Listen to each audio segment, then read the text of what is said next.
नमस्ते दोस्तों। आज इस वीडियो में मैं रिलायंस इंडस्ट्रीज की फेयर वैल्यू के बारे में अपने कुछ पॉइंट्स आपके सामने रखने वाला हूं। पिछले 4 साल में रिलायंस इंडस्ट्रीज का मार्केट वैल्यू या मार्केट कैप जो है वो तकरीबन 6 टाइम्स से मल्टीप्लाई हो चुका है। 4 साल पहले जब जियो लॉन्च होने की तैयारी चालू थी तब रिलायंस इंडस्ट्रीज का मार्केट कैप तकरीबन 2.5 लाख करोड़ के आसपास था। वहां से आज वो 13.5 से 14 लाख करोड़ के रेंज में आ चुका है।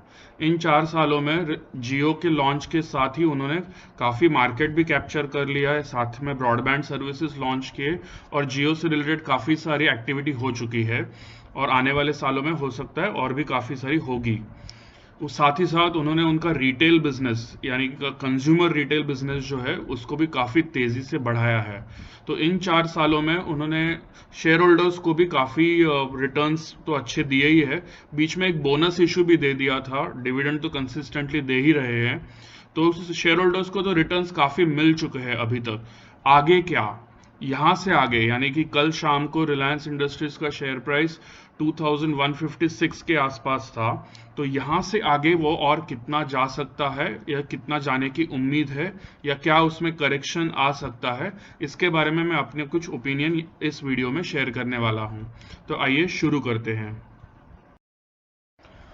रिलायंस इंडस्ट्रीज के ओवरऑल बिजनेस एम्पायर के मैंने 3 हिस्से आपके सामने रखे हुए हैं। ये 3 मेन हिस्से हैं उनके। सबसे पुराना और सबसे कैश जनरेटिंग बिजनेस उनका ऑयल रिफाइनिंग और पेट्रोकेमिकल्स का है। साथ ही साथ ऑयल सेल्स यानी कि फ्यूल रिटेल में भी उन्होंने कुछ साल पहले वापस एंट्री कर ली है। तो ये सब एक डिवीजन में मैंने लिखा है। दूसरा डिवीजन कंज्यूमर रिटेल यानी कि उनके ग्रोसरी, डिजिटल, क्लोथिंग यानी कि फैशन और लाइफस्टाइल के वगैरह स्टोर्स सब इसमें आ जाते हैं। और तीसरा जो सबसे रिसेंटली बहुत ही ज़्यादा न्यूज़ में रहा है, जियो प्लेटफॉर्म्स। तो इसमें उनके जियो के काफ़ी सारे रिलेटेड सर्विसेज, डिजिटल सर्विसेज आ जाते हैं, जिसमें अभी रिसेंटली उन्होंने तकरीबन 1.5 लाख करोड़ का इन्वेस्टमेंट मिला है उनको काफ़ी सारे ग्लोबल इन्वेस्टर्स से, जिसमें फेसबुक और गूगल का भी नाम शामिल है। तो अभी एक एक करके इनके इस डिविजन्स की वैल्यू का थोड़ा अंदाजा लेते हैं। शुरू करते हैं जियो प्लेटफॉर्म्स से। तो जियो प्लेटफॉर्म्स इस बिजनेस में या इस डिवीजन में क्या क्या चीज़ें इंक्लूडेड है। तो सबसे पहले 4G वायरलेस सर्विसेज जो है वो है। साथ ही साथ उनका फाइबर ऑप्टिक ब्रॉडबैंड बिजनेस जो उन्होंने तकरीबन 1 साल पहले लॉन्च किया वो इसमें आ जाता है। जियो एप्स, कई सारे जियो एप्स उन्होंने काफ़ी स्टार्टिंग से अवेलेबल किए कस्टमर्स को, तो वो सारे एप्स भी जियो प्लेटफॉर्म्स के अंडर आ जाते हैं। रिसेंटली उन्होंने जियो मार्ट भी लॉन्च किया है, जिसके थ्रू वो लोग grocery retail all over India धीरे धीरे लॉन्च करने की कोशिश कर रहे हैं, जिसमें डिजिटल ऑर्डर्स यानी कि ऑनलाइन ऑर्डर्स लेके होम डिलीवरी करेंगे। तो इसमें भी काफ़ी पोटेंशियल दिख रहा है। साथ ही साथ उनके जो इन्वेस्टमेंट्स है अलग अलग मीडिया कंपनीज में या ब्रॉडबैंड सर्विस प्रोवाइडर्स जैसे डेन, हैथवे वगैरह, ये सब भी जियो प्लेटफॉर्म्स के अंडर आ जाता है। तो इस जियो प्लेटफॉर्म्स को रिसेंटली जो भी फंड रेजिंग हुआ, जिसमें गूगल, फेसबुक और कई सारे ग्लोबल इन्वेस्टर्स ने पैसा डाला है, तो उनको तकरीबन 4.5 लाख करोड़ का वैल्यूएशन मिला है। ओके, तो इसमें से रिलायंस इंडस्ट्रीज ने तकरीबन 33% स्टेक अभी तक बेचा है। तो बचा हुआ जो 2/3 पोर्शन यानी कि 66 या 67% का जो स्टेक उनके पास बचा है, तो उसकी वैल्यू तकरीबन 3 लाख करोड़ की आती है।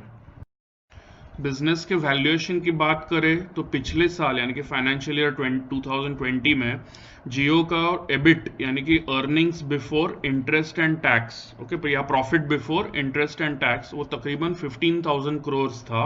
तो उससे 30 टाइम्स का उसको वैल्यूएशन मिला है, ओके, इस रिसेंट फंड रेजिंग में। ये हमें थोड़ा आइडिया देता है कि ऐसे हाई मार्जिन ग्रोथ और हाई ग्रोथ बिजनेस को वैल्यूएशन कैसे मार्केट में मिलता है, इसका थोड़ा अच्छा अंदाजा आ जाता है। अभी अगले स्लाइड में देखते हैं कंज्यूमर रिटेल बिजनेस के बारे में। कंज्यूमर रिटेल बिजनेस को भी रिलायंस इंडस्ट्रीज ने पिछले कुछ सालों में बहुत ही तेजी से बढ़ाया है। तो इसमें उनके कुछ 11,000 से ज़्यादा stores all over India already operational है। इसमें क्या क्या आता है, तो ग्रोसरी रिटेल काफ़ी बड़ा डिवीजन है, जिसमें रिलायंस स्मार्ट या रिलायंस फ्रेश के नाम से वो स्टोर्स चलाते हैं। फिर रिलायंस ट्रेंड्स के नाम से वो लोग फैशन और लाइफस्टाइल कैटेगरी के स्टोर्स चलाते हैं, और रिलायंस डिजिटल के नाम से कंज्यूमर इलेक्ट्रॉनिक्स का सेल्स भी करते हैं। इसके अलावा उनके कुछ पार्टनरशिप्स भी है कुछ इंटरनेशनल ब्रांड्स के साथ, स्पेसिफिक स्पेशलाइज्ड कंज्यूमर सेगमेंट में, जिसके बहुत ज़्यादा स्टोर्स नहीं है, कुछ हाई एंड मॉल्स में ही उन्होंने उसके स्टोर्स ओपन किए हैं। तो इस बिजनेस का भी एबिट यानी कि profit before interest and tax पिछले फाइनेंशियल ईयर में तकरीबन 8,200 ऑड करोड़ का था। अभी इसकी वैल्यूएशन एग्जैक्टली तो हमें पता नहीं है, लेकिन तकरीबन ऐसे बिजनेस में हम लोग कह सकते हैं, और काफ़ी अच्छा ग्रोथ रेट भी है और अच्छा साइज भी है, तो इसका valuation 15 to 20 times of EBIT हो सकता है। यानी कि ये जो रिलायंस का कंज्यूमर रिटेल बिजनेस है, इसकी जो वैल्यू है वो 1.5 लाख से 2 लाख करोड़ के रेंज में आनी चाहिए। इसका मेनली इतना वैल्यूएशन क्यों है, क्योंकि आने वाले सालों में ऐसा ग्रोथ रेट, काफ़ी हेल्दी ग्रोथ रेट मेंटेन करने की काफ़ी उम्मीद है और काफ़ी अच्छे चांसेस भी है। अभी अगले स्लाइड में देखते हैं उनका ऑयल और पेट्रोकेमिकल्स बिजनेस। ऑयल और पेट्रोकेमिकल्स बिजनेस ये रिलायंस का सबसे पुराना और सबसे बड़ा कैश काउ भी कह सकते हैं, क्योंकि इस बिजनेस ने कई सालों से काफ़ी हेल्दी कैश जनरेट किया है, और इसी के बलबूते पे रिलायंस इंडस्ट्रीज ने जियो और रिटेल में एंट्री मारी। तो ये बिजनेस का आगे क्या हो सकता है, तो कुछ साल पहले ही ऑब्वियसली मुकेश अंबानी जी को शायद पता चल गया था या आइडिया आ गई थी कि ये बिजनेस का लॉन्ग टर्म विजिबिलिटी वीक है, क्योंकि अभी फिलहाल ऑयल का डिमांड मेन जो है वो व्हीकल्स ऑटोमोबाइल से आता है, लेकिन आगे चल के इलेक्ट्रिक कार्स या इलेक्ट्रिक बसेस वगैरह सब गाड़ियां अगर इलेक्ट्रिक आने लगी तो ऑयल का फ्यूचर बहुत ज़्यादा ब्राइट नहीं है, इसका ग्रोथ ज़्यादा चल नहीं सकता। तो हो सकता है अगले 5 साल या 10 साल के रेंज में ऑयल का कंजम्पशन या टोटल ओवरऑल यूसेज जो है वो काफ़ी ड्रॉप हो सकता है। पेट्रोकेमिकल्स का शायद उतना नहीं होगा, लेकिन ऑयल का तो डेफिनेटली हो सकता है। तो क्रूड रिफाइनिंग का जो उनका मेन बिजनेस है, जिसका उनके पास काफ़ी बड़ी ह्यूज कैपेसिटी है, 60 मिलियन मेट्रिक टन्स की रिफाइनिंग कैपेसिटी है, तो वो कैपेसिटी हो सकता है उसका यूटिलाइजेशन धीरे धीरे आगे चल के कम हो जाएगा। लेकिन फिर भी उस बिजनेस का अभी तो फिलहाल यूटिलाइजेशन बहुत अच्छा चल रहा है, और अगले कुछ सालों तक शायद उसको ज़्यादा तकलीफ नहीं होगी, स्टेडी रह सकता है। पेट्रोकेमिकल्स में भी उनका काफ़ी बड़ा कॉम्प्लेक्स है, जहाँ पे वो बहुत ही अलग अलग तरीके के प्रोडक्ट्स बनाते हैं, और काफ़ी सारे प्रोडक्ट्स की इतनी बड़ी साइज है कि उनका मार्केट में डोमिनेंट पोजीशन है। साथ ही साथ उनका जो फ्यूल रिटेल का बिजनेस, जिसमें उन्होंने कुछ साल पहले वापस एंट्री मारी, तो उस बिजनेस में उन्होंने रिसेंटली 50% स्टेक ब्रिटिश पेट्रोलियम को बेच दिया, तो 50% स्टेक उनके पास बचा है। तो ये 50% स्टेक भी इस ऑयल और पेट्रोकेमिकल्स यूनिट में आ जाता है। अब ये जो पूरा बिजनेस है उसको उन्होंने O2C बिजनेस ऐसा नाम दिया है, और ये बिजनेस वो अभी कोशिश कर रहे हैं कि रिलायंस इंडस्ट्रीज में से कार्व आउट करके एक अलग यूनिट या अलग स्पेशल पर्पस व्हीकल में वो लोग रखेंगे, और उसमें वो लोग सऊदी अरामको, जो वर्ल्ड की सबसे बड़ी ऑयल मेकिंग या ऑयल प्रोड्यूसिंग कंट्री या कंपनी है, उस कंपनी को वो लोग 20% स्टेक बेचने की बात कर रहे हैं। बात तो शुरुआत हुई थी कुछ महीने पहले, तब रिलायंस इंडस्ट्रीज का ये O2C बिजनेस का वैल्यूएशन $75 बिलियन का रखा गया था, लेकिन रिसेंटली सुनने में आया है कि सऊदी अरामको वो नेगोशिएट कर रहा है और वो उसको $60 बिलियन का मार्केट वैल्यू देना चाहता है, तो उसका 20% वो लोग इन्वेस्ट करने की कोशिश कर रहे हैं। तो $60 बिलियन का अगर हम फिगर लेके चले, तो ये जो O2C बिजनेस है, ऑयल और पेट्रोकेमिकल्स का जो बिजनेस है रिलायंस इंडस्ट्रीज का, उसकी वैल्यू 4.5 लाख करोड़ के आसपास आ जाती है।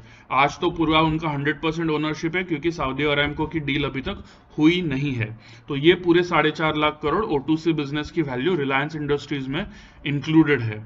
अब अगली स्लाइड में सबसे इंटरेस्टिंग बात बताऊंगा कि ये जो सारे 3 बिजनेसेस के हमने वैल्यूएशंस देखे, अप्रॉक्सीमेट वैल्यूएशंस देखे, तो उसका ओवरऑल वैल्यू के साथ कंपैरिजन कैसे होता है इसके बारे में।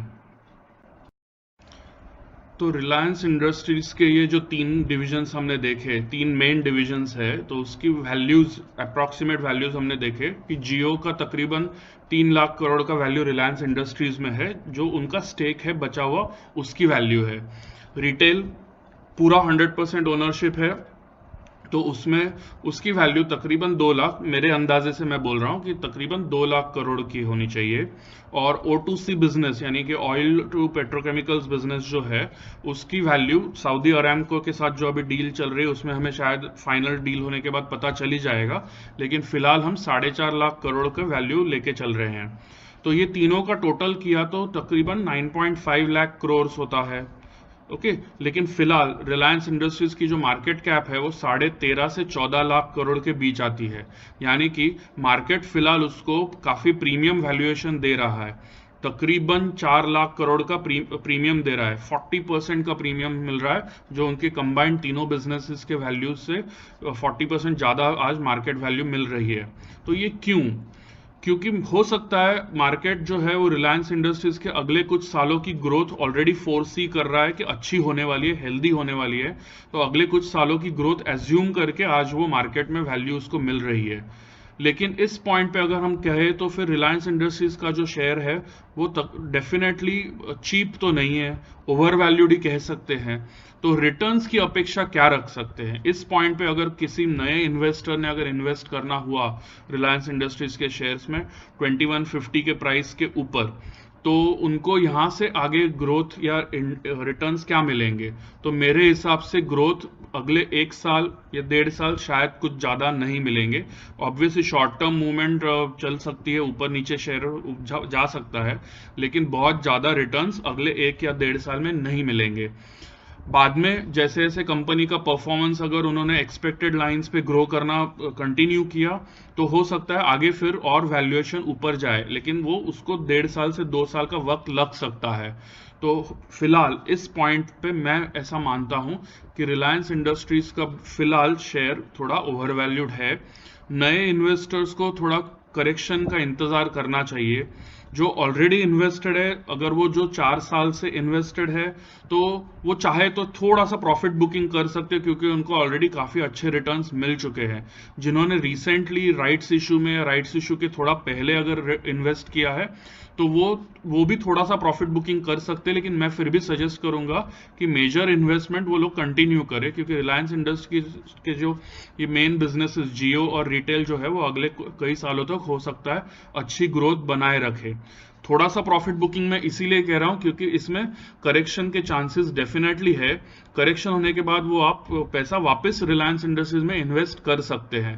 थोड़ा पैसा बाहर निकाल के रखेंगे तो कोई नुकसान नहीं होगा, आप ऑलरेडी हेल्दी प्रॉफिट पे बैठे हुए हैं। तो इसीलिए मेरा सजेशन तो यही रहेगा। मेरे ओपिनियन के साथ आप एग्री करें या ना करें, आप प्लीज अपना थोड़ा लॉजिक जरूर लगाइए। आप अपने एडवाइजर से भी डेफिनेटली बात कीजिए। मैंने सिर्फ अपना ओपिनियन आपके सामने रखा है, इससे एग्री या डिसएग्री करना पूरे तरह आपके ऊपर निर्भर है। Thank you.